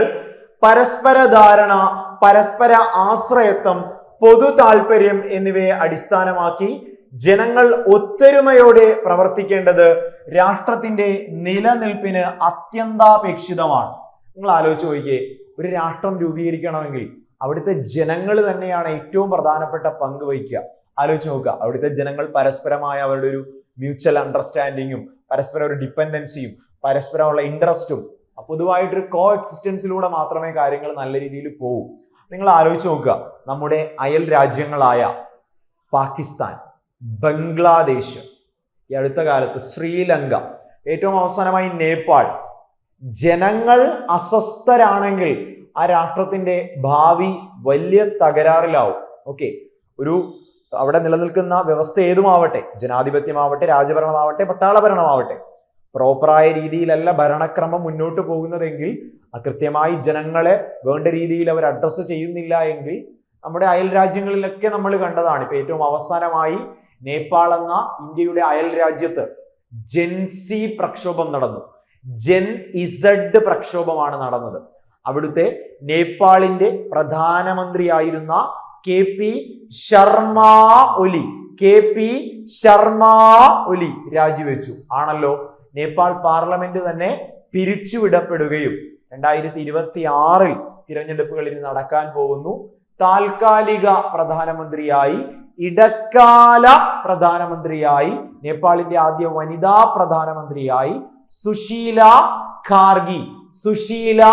ഖാർഗി എന്ന മുൻ ചീഫ് ജസ്റ്റിസ് നിയമിക്കപ്പെട്ടു. ഇതുപോലെ ആയിരുന്നു ശ്രീലങ്കയിൽ. അവിടുത്തെ നിലവിലുണ്ടായിരുന്ന ഗവൺമെന്റിനെ തൂത്തെറിഞ്ഞുകൊണ്ട് ജനങ്ങൾ പുതിയ ഗവൺമെന്റിനെ കൊണ്ടുവരുന്നു. ബംഗ്ലാദേശിൽ ഷെയ്ഖ് ഹസീന ഗവൺമെന്റിനെ ജനങ്ങൾ തൂത്തെറിയുന്നു. സോ ജനാധിപത്യ വ്യവസ്ഥയിൽ ജനങ്ങളാണ് പരമാധികാരി എന്ന് മനസ്സിലാക്കുക. നമ്മുടെ രാജ്യത്തും ലോകത്തും നടക്കുന്ന കറന്റ് ഈവന്റുകൾ തന്നെയാണ് അതിന് ഏറ്റവും നല്ല എക്സാമ്പിള്. ഓക്കെ, ജനങ്ങളില്ലാതെ രാഷ്ട്രം തന്നെ നിലനിൽക്കുകയില്ല. എന്നാൽ ഒരു രാജ്യത്തുണ്ടായിരിക്കേണ്ട ഏറ്റവും കുറഞ്ഞ ജനസംഖ്യ എത്രയെന്നോ പരമാവധി എത്ര ജനങ്ങൾ ഉണ്ടാകണമെന്നോ നിശ്ചയിക്കപ്പെട്ടിട്ടില്ല. ഏറ്റവും കുറവ് ഇത്ര ജനങ്ങൾ മതിയെന്നോ ഇത്രയേ പാടുള്ളൂ എന്നൊന്നും എവിടെയും പറയുന്നില്ല. ഓക്കെ, അമിതമായ ജനസംഖ്യയും കുറഞ്ഞ ജനസംഖ്യയും രാഷ്ട്രത്തിന് ഗുണകരമല്ല. അതായത് ഇത്ര ജനസംഖ്യയെ പാടുള്ളൂ എന്നോ ഇത്ര വേണമെന്നോ എവിടെയും പറയുന്നില്ല. പക്ഷെ കൂടിയാലും കുറഞ്ഞാലും അത് പ്രശ്നമാണ്. ഒരു മോഡറേറ്റ് ലെവലിൽ അത് ആവശ്യമാണ്. ഓക്കെ, മനുഷ്യ വിഭവം എന്നത് അത്യാവശ്യമാണ്. അത് കൂടിപ്പോയാൽ അത് മീറ്റ് ചെയ്യുക എന്നുള്ളതും വലിയ ബുദ്ധിമുട്ടാണ്. സോ നമുക്കറിയാം, ലോകത്ത് ഇന്ന് ഏറ്റവും കൂടുതൽ ജനസംഖ്യയുള്ള രാജ്യങ്ങളിൽ ഒന്നാമത് ഇന്ത്യയാണുള്ളത്. ഓക്കെ, രാഷ്ട്രത്തിന്റെ വികസനത്തെ അത് പ്രതികൂലമായി ബാധിക്കും. കൂടിയാലും കുറഞ്ഞാലും പ്രശ്നമാണ്. ഓക്കെ, ജനസംഖ്യ കുറവായ കാനഡ കുടിയേറ്റത്തെ പ്രോത്സാഹിപ്പിക്കുന്നുണ്ട്. മനുഷ്യ വിഭവശേഷിയുടെ ലഭ്യത കുറവാണ് ഇതിന് കാരണം. നമുക്കറിയാം, നമ്മുടെ നാട്ടിൽ നിന്ന് ഒരുപാട് ആളുകൾ മറ്റു രാജ്യങ്ങളിലേക്ക്, കാനഡ പോലുള്ള രാജ്യങ്ങളിലേക്ക് പോകുന്നുണ്ട്. അവിടെ ഹ്യൂമൻ റിസോഴ്സിന്റെ അവൈലബിലിറ്റി കുറവായതുകൊണ്ട് തന്നെ അവർ അങ്ങോട്ടേക്ക് കുടിയേറ്റത്തെ പ്രോത്സാഹിപ്പിക്കുന്നുണ്ട്. എന്നാൽ അമിത ജനസംഖ്യ തൊഴിലില്ലായ്മയ്ക്കും ദാരിദ്ര്യത്തിനും കാരണമാകും. എന്നാൽ ജനസംഖ്യ കൂടുതലുള്ള പ്രദേശങ്ങൾ നേരിടുന്ന പ്രധാനപ്പെട്ട പ്രശ്നം അമിതമായ ജനസംഖ്യ അത് കൂടുതൽ ദാരിദ്ര്യത്തിലേക്കും തൊഴിലില്ലായ്മയിലേക്കുമാണ് നയിക്കുക. ഒരു രാജ്യത്തെ ജനങ്ങൾ ഒരേ മതവിഭാഗത്തിൽപ്പെട്ടവരോ ഒരേ ഭാഷയോ സംസ്കാരമോ ഉള്ളവരാവണമെന്നില്ല. നിങ്ങൾ ഇന്ത്യയുടെ കാര്യം മാത്രം ആലോചിക്കുക. 28 സംസ്ഥാനങ്ങൾ, 8 കേന്ദ്രഭരണ പ്രദേശങ്ങളുള്ള വലിപ്പത്തിൽ 7ാമതുള്ള ഇന്ത്യ എന്ന ഈ മഹാരാജ്യത്ത് വിവിധ മതവിഭാഗങ്ങളിൽപ്പെട്ട ആളുകളുണ്ട്. വിവിധ ഭാഷകൾ, ആയിരക്കണക്കിന് മതങ്ങൾ, ആയിരക്കണക്കിന് ഭാഷകൾ സംസാരിക്കുന്ന ആളുകളാണ് ഇവിടെ ഉള്ളത്. ഇന്ന മതത്തിൽപ്പെട്ടവർ തന്നെ ഒരു രാജ്യത്തുണ്ടാവണമെന്നൊന്നും ഒരു നിർബന്ധവും പറയുന്നില്ല. ആണല്ലോ. ഇനി എന്നാൽ പൊതുവായ ദേശീയതയെ അടിസ്ഥാനമാക്കി ഒത്തൊരുമയോടെ ജീവിക്കുന്നവരായിരിക്കണം. ഓക്കെ, അവരുടെ ഉള്ളിൽ ഇന്ന രാജ്യത്തെ ആളുകളാണെന്നുള്ള ഒരു ഫീലിംഗിലായിരിക്കും അവർ പോവുക. അപ്പോൾ ജനാധിപത്യ വ്യവസ്ഥയിൽ ജനങ്ങളാണ് പരമാധികാരി, ഒന്നാമത്തെ സവിശേഷത. ഇനി ഈ ജനങ്ങൾക്ക് ലഭിക്കുന്ന രാഷ്ട്രീയ അവകാശങ്ങൾ കൂടി നമുക്ക് പരിശോധിക്കാം. എക്സാമിന് ചോദിച്ച പ്രീവിയസ് ചോദ്യമാണ്. ഓക്കെ, നമുക്ക് നോക്കാം. പ്രധാനമായും ഒരു പൗരൻ, ഇന്ത്യയിൽ പൗരന് ലഭിക്കുന്ന രാഷ്ട്രീയ അവകാശങ്ങൾ 5 എണ്ണമാണ് പാഠപുസ്തകത്തിൽ പരാമർശിക്കുന്നത്. നമുക്ക് നോക്കാം. ഒന്നാമത്തെ അവകാശം കാണാതെ പഠിക്കേണ്ട, കണക്ട് ചെയ്ത് പഠിച്ചാൽ മതി. ഇങ്ങനെ പഠിക്കുക: വോട്ട് ചെയ്യുവാനുള്ള അവകാശം. നിങ്ങൾ ആലോചിച്ച് നോക്കുക, ജനാധിപത്യ വ്യവസ്ഥയിൽ ഏറ്റവും പ്രധാനപ്പെട്ട ഒരു കാര്യമാണ് വോട്ട് ചെയ്യുക. ഈ വോട്ട് ചെയ്യണമെങ്കിൽ ആരെങ്കിലും മത്സരിക്കണ്ടേ? രണ്ടാമത്തെ പോയിന്റ്, തിരഞ്ഞെടുപ്പിൽ മത്സരിക്കുവാനുള്ള അവകാശം. അപ്പോ ഒരു പൗരന് ലഭിക്കുന്ന രാഷ്ട്രീയ അവകാശങ്ങളിൽ ഒന്നാമത്തേത് വോട്ട് ചെയ്യാനുള്ള അവകാശം, തിരഞ്ഞെടുപ്പിൽ മത്സരിക്കുവാനുള്ള അവകാശം. മൂന്നാമത്തേത് എങ്ങനെയാ മത്സരിക്കുക? ഓരോ രാഷ്ട്രീയ പാർട്ടികളെ പ്രതിനിധീകരിച്ചാ മത്സരിക്കുക. സോ സംഘടനകൾ രൂപീകരിക്കുവാനുള്ള അവകാശം, വോട്ട് ചെയ്യാനുള്ള അവകാശം, തിരഞ്ഞെടുപ്പിൽ മത്സരിക്കാനുള്ള അവകാശം, സംഘടന രൂപീകരിക്കുവാനുള്ള അവകാശം. ഇനി ഗവൺമെന്റിനെ വിമർശിക്കുവാനുള്ള അവകാശം ഉണ്ടല്ലോ, ഔദ്യോഗിക സ്ഥാനങ്ങൾ വഹിക്കാനുള്ള അവകാശം തുടങ്ങിയവയാണ് രാഷ്ട്രീയ അവകാശങ്ങൾ. കാണാതെ പഠിക്കേണ്ട. ജനാധിപത്യ വ്യവസ്ഥയുടെ പ്രാധാന്യമാണ്. ജനങ്ങളാണ് പരമാധികാരി. നമ്മൾ പഠിച്ചു. പ്രതിപക്ഷമുണ്ട്, പഠിച്ചു. അപ്പോ രാജ്യത്തെ പൗരന്മാർക്ക് ലഭിക്കുന്ന രാഷ്ട്രീയ അവകാശങ്ങൾ കണക്ട് ചെയ്ത് പഠിക്കുക. നമ്മൾ ഒരു ദിവസം വോട്ട് ചെയ്യാനായി പോവുകയാണ്. വോട്ട് ചെയ്യാൻ പോകുമ്പോൾ അവിടെ വോട്ട് ചോദിച്ചിരിക്കുന്ന ആളുകൾ അവരുടെ എന്ത് അവകാശം ഉപയോഗിക്കുന്നത്? മത്സരിക്കാനുള്ള അവകാശമാണ്. അവരെങ്ങനെയാ മത്സരിക്കുക? അവർ സംഘടനകൾ വഴി, അല്ലെങ്കിൽ രാഷ്ട്രീയ പാർട്ടി ഇവിടെ പഠിക്കാൻ വേണ്ടി സംഘടനകൾ രൂപീകരിക്കാനുള്ള അവകാശം. ജയിച്ചു കഴിഞ്ഞാൽ അവരെവിടെ എത്തും? ഔദ്യോഗിക സ്ഥാനമാനങ്ങൾ കിട്ടും. സോ ഔദ്യോഗിക സ്ഥാനമാനങ്ങൾ വഹിക്കാനുള്ള അവകാശം. ആ സ്ഥാനത്തിരുന്ന് പ്രോപ്പറായിട്ട് വർക്ക് ചെയ്തില്ലെങ്കിൽ നമ്മൾ വിമർശിക്കണ്ടേ? സോ വിമർശിക്കുവാൻ, ആരെ? ഗവൺമെന്റിനെ വിമർശിക്കുവാനുള്ള അവകാശം. 5 പോയിന്റ് കാണാതെ പഠിക്കരുത്, കൃത്യമായി മനസ്സിലാക്കുക. ഓരോ പൗരനും ലഭിക്കുന്ന, ഇന്ത്യയിൽ ഓരോ പൗരനും ലഭിക്കുന്ന രാഷ്ട്രീയ അവകാശങ്ങൾ ഏതൊക്കെയാ? വോട്ട് ചെയ്യാനുള്ള അവകാശം, തിരഞ്ഞെടുപ്പിൽ മത്സരിക്കുവാനുള്ള അവകാശം, സംഘടനകൾ രൂപീകരിക്കുവാനുള്ള അവകാശം, അതുപോലെ ഔദ്യോഗിക സ്ഥാനമാനങ്ങൾ വഹിക്കാനുള്ള അവകാശം, ഗവൺമെന്റിനെ വിമർശിക്കുവാനുള്ള അവകാശം എന്നിവയാണ്. ഓക്കെ, മുന്നോട്ടേക്ക് പോകാം, ശ്രദ്ധിച്ചോളുക. ഇനി നിയമത്തിന് മുന്നിൽ എല്ലാവർക്കും തുല്യത ഉറപ്പുവരുത്തുന്ന നിയമവാഴ്ച, രണ്ടാമത്തെ പോയിന്റ്. ജനാധിപത്യത്തിന്റെ സവിശേഷതകളിൽ രണ്ടാമത്തെ പോയിന്റായി നമ്മൾ പഠിച്ചത് രാജ്യത്ത് നിലനിൽക്കുന്ന നിയമ വ്യവസ്ഥിതിക്ക് കീഴിൽ എല്ലാ മനുഷ്യരെയും, എല്ലാ പൗരന്മാരെയും തുല്യമായി പരിഗണിക്കുന്ന നിയമവാഴ്ച, റൂൾ ഓഫ് ലോ ആയിരിക്കും രാജ്യത്തുണ്ടാവുക. ഇവിടെ ഇന്ത്യൻ ഭരണഘടന ഉറപ്പു നൽകുന്ന മൗലിക അവകാശങ്ങൾ നമുക്കറിയാം. കോൺസ്റ്റിറ്റ്യൂഷന്റെ ഭാഗം 3 ആർട്ടിക്കിൾ 12 മുതൽ 35 വരെ വരുന്ന 6 മൗലിക അവകാശങ്ങൾ അമേരിക്കൻ ഭരണഘടനയിൽ നിന്നെടുത്ത മഹത്തായ ആശയമാണ്. 6 മൗലിക അവകാശങ്ങൾ, ഭാഗം 3 ആർട്ടിക്കിൾ 12 മുതൽ 35 വരെ അമേരിക്കയിൽ നിന്നെടുത്ത ആശയം. അപ്പോ ശ്രദ്ധിക്ക്, ജനാധിപത്യ വ്യവസ്ഥയിൽ നിയമത്തിന് മുന്നിൽ എല്ലാവരും സമന്മാരാണ്. സോ അങ്ങനെയുള്ള ഒരു നിയമവാഴ്ച രാജ്യത്തുണ്ട്, ആണല്ലോ. ഇന്ത്യയുടെ കാര്യത്തിലേക്ക് വരുമ്പോ ആർട്ടിക്കിൾ 14 നമുക്കറിയാം, ഒന്നാമത്തെ മൗലിക അവകാശമായ റൈറ്റ് ടു ഈക്വാലിറ്റിയിൽ, നിയമത്തിന് മുന്നിലുള്ള സമത്വം അല്ലെങ്കിൽ സമത്വത്തിനുള്ള അവകാശങ്ങളിൽ ആർട്ടിക്കിൾ 14 മുതൽ 18 വരെ റൈറ്റ് ടു ഈക്വാലിറ്റിയിലെ ആദ്യത്തെ അവകാശം ആർട്ടിക്കിൾ 14 പറയുന്നു. Equal before law, equal protection of law. നിയമത്തിനു മുന്നിൽ സമത്വം, നിയമത്തിനു മുന്നിൽ തുല്യ സംരക്ഷണം. കൃത്യമായി പഠിക്കുക. ആർട്ടിക്കിൾ 14 നമുക്കറിയാം, ഇത് ഇന്ത്യൻ പൗരന്മാർക്കും വിദേശ പൗരന്മാർക്കും കോർപ്പറേറ്റുകൾക്കും കമ്പനികൾക്കും ലഭിക്കുന്ന അവകാശമാണ്. നിയമത്തിന് മുന്നിൽ സമത്വം, നിയമത്തിന് മുന്നിൽ തുല്യ സംരക്ഷണം. കാരണം ഇന്ത്യൻ പൗരന്മാർക്ക് മാത്രം ലഭിക്കുന്ന അവകാശങ്ങൾ 15, 16, 19, 29, 30 എന്ന് നമ്മൾ പഠിച്ചതാണ്. ഓക്കെ, ഓർത്തു വെക്കുക. സോ ആർട്ടിക്കിൾ 14 ഇന്ത്യൻ ഭരണഘടന ഉറപ്പു നൽകുന്ന മൗലിക അവകാശങ്ങളിൽ ആർട്ടിക്കിൾ 14 പറയുന്നു, നിയമത്തിന് മുന്നിൽ സമത്വം, നിയമം മുഖേന തുല്യ സംരക്ഷണം എന്നിവ ഉറപ്പു നൽകുന്നു. നമുക്ക് നോക്കാം എന്താ അവിടെ പരാമർശിക്കുന്നത്. നിയമസമത്വം, ഒരു പൗരന് നിയമത്തിന് മുന്നിൽ പ്രത്യേക പരിഗണന ലഭിക്കുന്നില്ല, മറിച്ച് തുല്യ നിയമ സംരക്ഷണം ഇന്ത്യയിൽ നിർമ്മിക്കപ്പെടുന്ന നിയമങ്ങളിൽ എല്ലാ പൗരന്മാരെയും, നമ്മൾ മൗലിക അവകാശങ്ങൾ എന്ന ഭാഗത്ത് പഠിച്ചതുപോലെ ആർട്ടിക്കിൾ 14 പ്രകാരം നിയമത്തിന് മുന്നിൽ എല്ലാവരും സമന്മാരാണ്, നിയമത്തിന് മുന്നിൽ തുല്യമായ സംരക്ഷണമാണ് എല്ലാവർക്കും ലഭിക്കുക. നമുക്കറിയാം, നിയമത്തിന് മുന്നിൽ സമത്വം എന്ന ആശയം ബ്രിട്ടനിൽ നിന്നെടുത്ത ആശയമാണ്. നിയമം മുഖേനയുള്ള തുല്യ സംരക്ഷണം എന്ന ആശയം അമേരിക്കയുടെ ആശയമാണ്. എങ്ങനെയാ? നിയമത്തിന് മുന്നിൽ സമത്വം, അത് ബ്രിട്ടന്റെ ആശയം. നിയമത്തിന് മുന്നിൽ തുല്യ സംരക്ഷണം, അത് അമേരിക്കൻ കോൺസ്റ്റിറ്റ്യൂഷനിൽ നിന്നെടുത്ത ആശയമാണ്. ഇന്ത്യൻ പൗരന് പുറമെ വിദേശ പൗരന്മാർക്കും, സ്റ്റാറ്റ്യൂട്ടറി കോർപ്പറേഷനുകൾ, കമ്പനികൾ, രജിസ്റ്റേർഡ് സൊസൈറ്റികൾ തുടങ്ങിയ നിയമജന്യ വ്യക്തികൾക്കും ഈ അവകാശങ്ങൾ ലഭ്യമാണ്. ഇനി ആർട്ടിക്കിൾ 14 പ്രകാരം നിയമത്തിന് മുന്നിൽ തുല്യത എന്ന ഭരണഘടനാ തത്വത്തിൽ നിന്ന് ഇളവ് ലഭിക്കുന്ന ആളുകൾ രാഷ്ട്രപതി, ഗവർണർ എന്നിവരാണ്. അപ്പൊ നമ്മൾ ഈ പറഞ്ഞ ജനാധിപത്യ വ്യവസ്ഥയില് നിയമത്തിന് മുന്നിൽ സമത്വവും തുല്യ സംരക്ഷണവും നിലനിൽക്കുന്ന നിയമവാഴ്ച ജനാധിപത്യത്തിന്റെ സവിശേഷതയാണ്. ഇന്ത്യൻ ഭരണഘടനയിലേക്ക് വരുമ്പോൾ മൗലിക അവകാശങ്ങളിൽ ആർട്ടിക്കിൾ 14 നിയമത്തിന് മുന്നിൽ തുല്യ സമത്വം തുല്യ സംരക്ഷണം ഉറപ്പുവരുത്തുന്നു. ഇനി റൂൾ ഓഫ് ലോ എന്ന ആശയം, നിയമവാഴ്ച എന്ന ആശയം ഇന്ത്യ ബ്രിട്ടനിൽ നിന്നാണ് കടമെടുത്തിരിക്കുന്നത്. AV ഡൈസി എന്ന ബ്രിട്ടീഷ് നിയമജ്ഞനാണ് ഈ വാക്കിനു പിന്നിൽ. ബ്രിട്ടീഷ് നിയമജ്ഞനായ AV ഡൈസിയുടെ ആശയമാണ് റൂൾ ഓഫ് ലോ.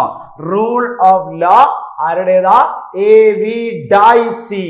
ഈ ആശയത്തിൽ നിന്നുമാണ് നിയമത്തിന് മുന്നിൽ സമത്വം എന്ന ആശയം ഉണ്ടായത്. ഓക്കെ, മുന്നോട്ട് പോകാം. രണ്ട് പ്രധാനപ്പെട്ട പോയിന്റുകൾ: ജനങ്ങളാണ് പരമാധികാരി, അതുപോലെ തന്നെ നമ്മൾ പറഞ്ഞു നിയമവാഴ്ച നിലനിൽക്കുന്നു. മൂന്നാമത്തെ സവിശേഷതയിലേക്ക് വന്നാൽ സ്വതന്ത്രവും നീതിപൂർവവുമായ തിരഞ്ഞെടുപ്പ്. ഏറ്റവും ഇമ്പോർട്ടന്റ്, നമ്മുടെ ജനാധിപത്യ വ്യവസ്ഥയുടെ ഏറ്റവും പ്രധാനപ്പെട്ട പോയിന്റ് ആണ് സ്വതന്ത്രമായ, ഇൻഡിപെൻഡന്റ് ആയ, ഫ്രീ ആയ, സ്വതന്ത്രമായ, ഫെയർ ആയിട്ടുള്ള, നിഷ്പക്ഷമായ തിരഞ്ഞെടുപ്പുകൾ. നമുക്ക് നോക്കാം. ജനാധിപത്യ രാജ്യങ്ങളിൽ ജനപ്രതിനിധികളും ഭരണകൂടങ്ങളും അധികാരത്തിലെത്തുന്നത് തിരഞ്ഞെടുപ്പിലൂടെയാണ്. രാജഭരണമാണെങ്കിൽ അവിടെ എന്താണ്? പിന്തുടർച്ചയാണ്. ഒരു രാജാവ് മരിക്കുന്നു, അടുത്ത ആള് വരുന്നു. പട്ടാള ഭരണമാണെങ്കിലും ഏതാണ്ട് സിമിലർ ആണ്. പക്ഷേ ജനാധിപത്യം, ഡെമോക്രസിയുടെ പ്രത്യേകതയാണ് എന്ത്? കാലാകാലങ്ങളിൽ കൃത്യമായ ഇടവേളകളിൽ നിലവിലുള്ള ഗവൺമെന്റുകൾ മാറുകയും അല്ലെങ്കിൽ അതുതന്നെ ജനങ്ങൾ വീണ്ടും തിരഞ്ഞെടുക്കുകയോ പുതിയ ഗവൺമെന്റുകളെയും ജനപ്രതിനിധികളെയും ജനങ്ങൾ നേരിട്ടോ അല്ലാതെയോ തിരഞ്ഞെടുപ്പിലൂടെയാണ് അധികാരം കൈമാറുക. ആണല്ലോ, ശ്രദ്ധിച്ചോളുക. ഇന്ത്യയിൽ ഈ ഉത്തരവാദിത്വം നിർവഹിക്കുന്ന സ്ഥാപനമാണ് ഇന്ത്യൻ തിരഞ്ഞെടുപ്പ് കമ്മീഷൻ. Very very important. ജനാധിപത്യ വ്യവസ്ഥയില് ഇന്ത്യയെ സംബന്ധിച്ചിടത്തോളം സ്വതന്ത്രവും നിഷ്പക്ഷവും നീതിയുക്തവുമായ തിരഞ്ഞെടുപ്പുകൾ നടത്തുക എന്നത് കേന്ദ്ര തിരഞ്ഞെടുപ്പ് കമ്മീഷൻ, ഇലക്ഷൻ കമ്മീഷൻ ഓഫ് ഇന്ത്യയുടെ ഉത്തരവാദിത്തമാണ്. സ്വതന്ത്രവും നീതിയുക്തവുമായ തിരഞ്ഞെടുപ്പുകൾ നടത്തുന്നു. Free and fair election. നമുക്ക് നോക്കാം. തിരഞ്ഞെടുപ്പ് കമ്മീഷൻ ഒരു ഭരണഘടനാ സ്ഥാപനമാണ്. അതായത് ജനാധിപത്യ വ്യവസ്ഥയുടെ പ്രത്യേകതയായ തിരഞ്ഞെടുപ്പുകൾ സംബന്ധിച്ച് ഇന്ത്യയിലെ ഉത്തരവാദിത്വം നിർവഹിക്കുന്ന സ്ഥാപനം ഇലക്ഷൻ കമ്മീഷൻ ഓഫ് ഇന്ത്യ. സ്വതന്ത്രവും നിഷ്പക്ഷവും നീതിയുക്തവുമായ തിരഞ്ഞെടുപ്പുകളാണ് അവർ നടത്തുക. ഓർത്തു വെക്കുക, തിരഞ്ഞെടുപ്പ് കമ്മീഷൻ ഒരു ഭരണഘടനാ സ്ഥാപനമാണ്. കോൺസ്റ്റിറ്റ്യൂഷണൽ ബോഡി, കോൺസ്റ്റിറ്റ്യൂഷണൽ ബോഡിയാണെന്ന് ഓർക്കുക. അതുപോലെ ഇതൊരു സ്ഥിരവും സ്വതന്ത്രവുമായ സ്ഥാപനം കൂടിയാണ്. ഭരണഘടനാ സ്ഥാപനമാണ്, സ്വതന്ത്ര സ്ഥാപനമാണ്, സ്ഥിര സ്ഥാപനമാണ്. ഭരണഘടനാ സ്ഥാപനം, സ്വതന്ത്ര സ്ഥാപനം, സ്ഥിര സ്ഥാപനം എന്ന് പഠിക്കുക. നമ്മുടെ കോൺസ്റ്റിറ്റ്യൂഷനിൽ ഇന്ത്യയുടെ കാര്യത്തിലേക്ക് വരുമ്പോൾ ആർട്ടിക്കിൾ 324 ആർട്ടിക്കിൾ 324 പ്രകാരം 1950 ജനുവരി 25 ശ്രദ്ധിക്കുക 1950 ജനുവരി 25 ഇന്ത്യൻ ഭരണഘടന നിലവിൽ വരുന്നതിന് തൊട്ട് മുൻപത്തെ ദിവസം 1950 ജനുവരി 25 ആർട്ടിക്കിൾ 324 പ്രകാരം ഇലക്ഷൻ കമ്മീഷൻ ഓഫ് ഇന്ത്യ നിലവിൽ വന്നു. ഇന്ത്യൻ തിരഞ്ഞെടുപ്പ് കമ്മീഷൻ ആസ്ഥാനം ന്യൂഡൽഹിയിലാണ്. നിർവാചൻ സദൻ, ഇന്ത്യയിൽ ജനാധിപത്യ വ്യവസ്ഥയുടെ കാവലാളായി പ്രവർത്തിക്കുന്ന election commission of India 50 January 25 article 324 ഭരണഘടനാ സ്ഥാപനം ആസ്ഥാനം ന്യൂഡൽഹിയിലെ നിർവാചൻ സദനാണ്. തിരഞ്ഞെടുപ്പിനെ കുറിച്ച് ഭരണഘടനയിൽ പ്രതിപാദിക്കുന്ന ഭാഗം 15 ഇലക്ഷനുമായി ബന്ധപ്പെട്ട കോൺസ്റ്റിറ്റ്യൂഷനിലെ പാർട്ട് 15 ആണ്. ഭാഗം 15 ആർട്ടിക്കിൾ 324 മുതൽ 329 വരെയാണ്. അതിൽ ആർട്ടിക്കിൾ 324 ഇലക്ഷൻ കമ്മീഷൻ ഓഫ് ഇന്ത്യയെ പറ്റി പരാമർശിക്കുന്നു. ഓർത്തു വെക്കുക, പാർലമെന്റ്, ലോക്സഭ, രാജ്യസഭാ തിരഞ്ഞെടുപ്പുകൾ, സംസ്ഥാന നിയമസഭാ തിരഞ്ഞെടുപ്പുകൾ, പ്രസിഡന്റ്, വൈസ് പ്രസിഡന്റ് തിരഞ്ഞെടുപ്പുകൾ തുടങ്ങിയവ നടത്തുന്നതിനുള്ള അധികാരം ഇലക്ഷൻ കമ്മീഷൻ ആണുള്ളത്. എക്സാമിന് ചോദിക്കും, ഇന്ത്യൻ തിരഞ്ഞെടുപ്പ് കമ്മീഷൻ, ജനാധിപത്യവുമായി ബന്ധപ്പെട്ട ചോദ്യമായി വരും. Election commission of India article ഏതാ? 324. തിരഞ്ഞെടുപ്പുകളെ പറ്റി പരാമർശിക്കുന്ന ഭാഗം 15. ഇലക്ഷൻ കമ്മീഷൻ നിലവിൽ വന്ന വർഷം, മാസം, ഡേറ്റ് 50 ജനുവരി 25. ആർട്ടിക്കിൾ ഏതാ? 324. ആർട്ടിക്കിൾ 324 മുതൽ 329 വരെ ഇലക്ഷൻ കമ്മീഷനുമായി ബന്ധപ്പെട്ട് പരാമർശിക്കുന്നു. ശ്രദ്ധിച്ചേ, ഇമ്പോർട്ടന്റ് ആണ്. നമ്മൾ പറയുന്നു ഏതൊക്കെ തിരഞ്ഞെടുപ്പുകളാ ഇലക്ഷൻ കമ്മീഷൻ ഓഫ് ഇന്ത്യ, കേന്ദ്ര തിരഞ്ഞെടുപ്പ് കമ്മീഷൻ വരുന്നത്? അത് president, vice president, parliament, Lok Sabha, Rajya Sabha, സംസ്ഥാന നിയമസഭാ തിരഞ്ഞെടുപ്പുകൾ നടത്തുക എന്ന ഉത്തരവാദിത്തമാണ്. ഇമ്പോർട്ടന്റ്. നമ്മുടെ രാജ്യത്തെ MLA-മാര്, MP-മാര്, മുഖ്യമന്ത്രി, അതുപോലെ പ്രധാനമന്ത്രി, രാഷ്ട്രപതി, ഉപരാഷ്ട്രപതി തുടങ്ങിയ ഏറ്റവും പ്രധാനപ്പെട്ട സ്ഥാനങ്ങളെല്ലാം തിരഞ്ഞെടുക്കുന്നത്, ആ ഡ്യൂട്ടി, ആ ഉത്തരവാദിത്തം ഇലക്ഷൻ കമ്മീഷനാണുള്ളത്. ബന്ധപ്പെട്ട മന്ത്രാലയം, ഏറ്റവും അവസാനം നടന്നത് 18ാം ലോക്സഭാ തിരഞ്ഞെടുപ്പാണല്ലേ? 18ാം ലോക്സഭാ തിരഞ്ഞെടുപ്പാണ് 2024 നടന്നത്. ബന്ധപ്പെട്ട മന്ത്രാലയം, ഇലക്ഷൻ കമ്മീഷൻ ഓഫ് ഇന്ത്യയുമായി ബന്ധപ്പെട്ട മന്ത്രാലയം നിയമ നീതി വകുപ്പ് മന്ത്രാലയമാണ്. ഏത് വകുപ്പാണ്? Ministry of law and justice. നിയമ നീതി വകുപ്പ്, ministry of law and justice, ministry of law and justice വകുപ്പാണ്. ഓക്കെ, ഓർത്തു വെക്കുക. നിലവിൽ കേന്ദ്ര നീതി വകുപ്പ് മന്ത്രി അർജുൻ റാം മേഘ്വാൾ എന്ന് പഠിക്കുക. ഇമ്പോർട്ടന്റ്. പ്രായപൂർത്തി വോട്ടവകാശം നിലവിൽ വന്നു. ഇമ്പോർട്ടന്റ് ആണ്. എക്സാമിന് ചോദിക്കും. നമുക്ക് അതിലേക്ക് വരാം. നിലവിലെ കേന്ദ്ര ലോ ആൻഡ് ജസ്റ്റിസ് മന്ത്രി അർജുൻ റാം മേഘ്വാൾ ആണ്. ഓക്കെ. ഇനി പ്രായപൂർത്തി വോട്ടവകാശത്തിലേക്ക് വരുന്നതിന് മുമ്പ്, വോട്ട് ചെയ്യുക എന്നൊരു രാഷ്ട്രീയ അവകാശമാണെന്ന് നമ്മൾ പഠിച്ചു. വോട്ട് ചെയ്ത് പ്രതിനിധികളെ തിരഞ്ഞെടുക്കുന്നതിനുള്ള അവകാശമാണ് വോട്ട് അവകാശം എന്ന് പറയുന്നത്. പ്രതിനിധികളെ തിരഞ്ഞെടുക്കുന്നവർ സമ്മതിദായകർ എന്ന പേരിലാണ് അറിയപ്പെടുന്നത്. ഓക്കെ, സിമ്പിൾ ആണ്. ജനപ്രതിനിധികളെ തിരഞ്ഞെടുക്കുന്ന ആ ഒരു പ്രോസസ്സിനെ തിരഞ്ഞെടുപ്പ് അഥവാ ഇലക്ഷൻസ് എന്നാണ് പറയുക. ഈ വോട്ട് രേഖപ്പെടുത്തുന്ന, തിരഞ്ഞെടുപ്പിൽ വോട്ട് ചെയ്യുന്ന ആളുകളെ സമ്മതിദായകർ അഥവാ വോട്ടേഴ്സ് എന്നാണ് പറയുക. ആണല്ലോ. ജനാധിപത്യ ഭരണക്രമത്തിൽ പൗരന്റെ പങ്കാളിത്തം ഉറപ്പുവരുത്തുന്നതിനുള്ള ഏറ്റവും നല്ല മാർഗമാണ് വോട്ടവകാശം. നിങ്ങൾ ആലോചിച്ച് നോക്കിയേ, നമ്മൾ പറയുമ്പോൾ ജനങ്ങൾക്ക് വേണ്ടി, ജനങ്ങളാൽ നടത്തപ്പെടുന്ന ജനങ്ങളുടെ ഭരണം. ഇവിടെ ജനങ്ങൾക്ക് റോള് വരുന്ന എപ്പോഴാ? ഈ പറയപ്പെടുന്ന ഭരണകർത്താക്കളെ, ഭരണകൂടങ്ങളെ, ജനപ്രതിനിധികളെ ഓരോ ജനങ്ങളും പ്രായപൂർത്തിയായി വോട്ടവകാശമുള്ള ഓരോരുത്തരും പോയി അവരുടെ ഹിതമനുസരിച്ച്, അവർ വോട്ട് ചെയ്തതനുസരിച്ചാണ് ഈ ജനാധിപത്യ വ്യവസ്ഥയിൽ കാര്യങ്ങൾ നടക്കുക. അവരുടെ തീരുമാനമാണ് ഈ റെപ്രസെന്റേറ്റീവ്സിലൂടെ നമുക്ക് ഭാവിയിൽ നടപ്പാക്കാൻ കഴിയുക. അപ്പൊ ആ പ്രാധാന്യമുണ്ട്. ഇമ്പോർട്ടന്റ് ആണ്, തെറ്റിപ്പോരുത്. ഓക്കെ, നമുക്ക് നോക്കാം. ഇന്ത്യയിൽ വോട്ടവകാശം സാർവത്രികമാണ്. ഇമ്പോർട്ടന്റ്, സ്ഥിരം ചോദ്യമാണ്. എന്താ പറയുന്നത്?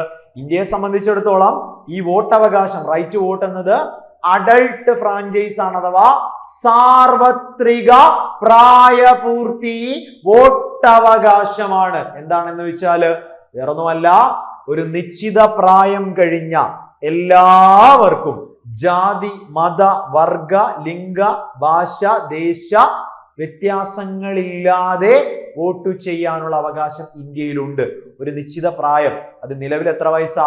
18 വയസ്സ് തികഞ്ഞ വോട്ടർ പട്ടികയിൽ പേര് ചേർക്കപ്പെട്ട ആളുകൾക്ക് രാജ്യത്ത് വോട്ട് ചെയ്യാൻ കഴിയും. സോ ഇന്ത്യയിൽ വോട്ടവകാശം സാർവത്രികമാണ്. അഡൾട്ട് ഫ്രാഞ്ചൈസ് ആണ്, യൂണിവേഴ്സൽ അഡൾട്ട് ഫ്രാഞ്ചൈസ് ആണുള്ളത്. വോട്ടവകാശം ഒരു നിയമ അവകാശമാണ്. സാർവത്രിക പ്രായപൂർത്തി വോട്ടവകാശം ജാതി, മത, വർഗ, ഭാഷ, ലിംഗ, പ്രദേശ വ്യത്യാസങ്ങളില്ലാതെ പ്രായപൂർത്തിയായ എല്ലാവർക്കും തിരഞ്ഞെടുപ്പിൽ വോട്ട് ചെയ്യുന്നതിനുള്ള അവകാശമാണിത്. 1950 ജനുവരി 26 എന്താ പ്രത്യേകത? ഭരണഘടന നിലവിൽ വന്ന ഡേറ്റ് ആണ്. ഇന്ത്യയുടെ കോൺസ്റ്റിറ്റ്യൂഷൻ നിലവിൽ വന്ന അതേ ഡേറ്റ് മുതൽ തന്നെ ഇന്ത്യയിൽ എന്തുണ്ട്? സാർവത്രിക പ്രായപൂർത്തി വോട്ടവകാശം നിലവിലുണ്ട്. ആർട്ടിക്കിൾ എക്സാമിന് ചോദിക്കും. ഇന്ത്യയുടെ ജനാധിപത്യ വ്യവസ്ഥയുടെ ഏറ്റവും പ്രധാനപ്പെട്ട ആർട്ടിക്കിൾ 326 326 324 എന്താ പഠിച്ചത്? ഇലക്ഷൻ കമ്മീഷൻ ഓഫ് ഇന്ത്യയുമായി ബന്ധപ്പെട്ട ആർട്ടിക്കിൾ. ഏതാണ് ഭാഗം? തിരഞ്ഞെടുപ്പുകളുമായി ബന്ധപ്പെട്ട ഭാഗം 15. ആർട്ടിക്കിൾ 324 മുതൽ 329 വരെ അതിൽ ഇലക്ഷൻ കമ്മീഷൻ ഓഫ് ഇന്ത്യ, 324 തിരഞ്ഞെടുപ്പ് കമ്മീഷൻ, കേന്ദ്ര തിരഞ്ഞെടുപ്പ് കമ്മീഷൻ 324 ആണെങ്കിൽ നമ്മുടെ സാർവത്രിക പ്രായപൂർത്തി വോട്ടവകാശം 326 1950 ജനുവരി 26 ഇന്ത്യൻ ഭരണഘടന നിലവിൽ വരുന്നത് മുതൽ തന്നെ എന്ത് നിലവിലുണ്ട്? സാർവത്രിക പ്രായപൂർത്തി വോട്ടവകാശം ഇന്ത്യയിൽ നിലവിലുണ്ട്. ഇനി എക്സാമിന് സ്ഥിരമായി ചോദിക്കുന്ന മറ്റൊരു ചോദ്യമാണ്, ഈ വോട്ടിംഗ് പ്രായം 18 വയസ്സായത് ഒരുപാട് കാലമായിട്ടില്ല.